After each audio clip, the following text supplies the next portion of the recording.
அதிமுக பொறுத்தவரை சேலத்துக்கு 2 மாவட்ட செயலர் தான். சேலம் மாநகர் மாவட்டத்துக்கு வெங்கடாச்சலம் இருந்தார்.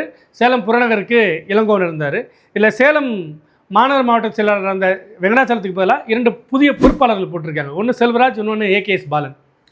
ஏற்கனவே அதிமுகக்குள்ள ஒருங்கிணைப்பாளர், இணை ஒருங்கிணைப்பாளர் 2 பேர் இருந்ததுனால தான் கட்சி யார் வழிநடத்துறது அப்படின்ற ஒரு சிக்கல் ஏற்பட்டு கட்சிக்குள்ளேயே பெரிய அளவுக்கு பிளவெல்லாம் ஏற்பட்டது. அப்படி இருக்கும்போது அந்த மாவட்டத்தை பொறுத்தவரை சேலம் மாநகர் மாவட்டத்துக்கு ஒரே ஒரு மாவட்ட செயலர் மட்டும் இருந்தால் சரியாக இருந்திருக்கும்.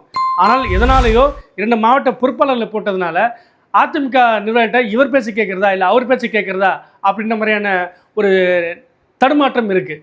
விரைவில் அந்த இடத்துல மாநகர் மாவட்டத்துக்கு ஒரே ஒரு மாவட்ட செயலாளரை தலைமை நியமிக்கணும் அப்படின்றது அங்கே இருக்கிற அதிமுக ரத்தத்தின் ரத்தனுடைய குரலாக இருக்குது.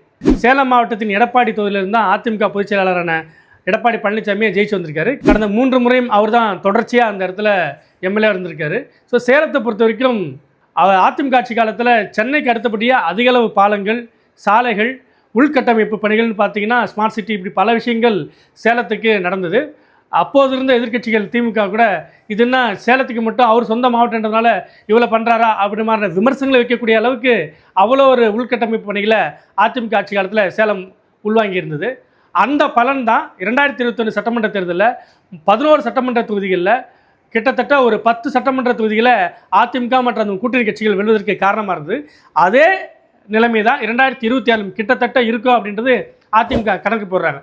ஏனால் அதிமுகவை பொறுத்த வரைக்கும் சேலம் மாவட்டத்தில் நடக்கக்கூடிய எல்லா கட்சி நிகழ்ச்சிகளையும் சின்ன சின்ன கட்சி நிர்வாகிகளுடைய காது குத்து, சின்ன சின்ன வீடுகளில் சுப நிகழ்ச்சிகள் எதுவாக இருந்தாலும், இன்ப துன்பம் எந்த நிகழ்ச்சியாக இருந்தாலும் எல்லாத்துலேயும் அமைச்சர்களே போய் கலந்துக்கக்கூடிய, முன்னாள் அமைச்சர்கள், அதிமுக அமைச்சர்களே போய் கலந்துக்கக்கூடிய அளவுக்கு அவங்க தொகுதி கூட ரொம்ப இணக்கமாக இருக்கிறாங்க.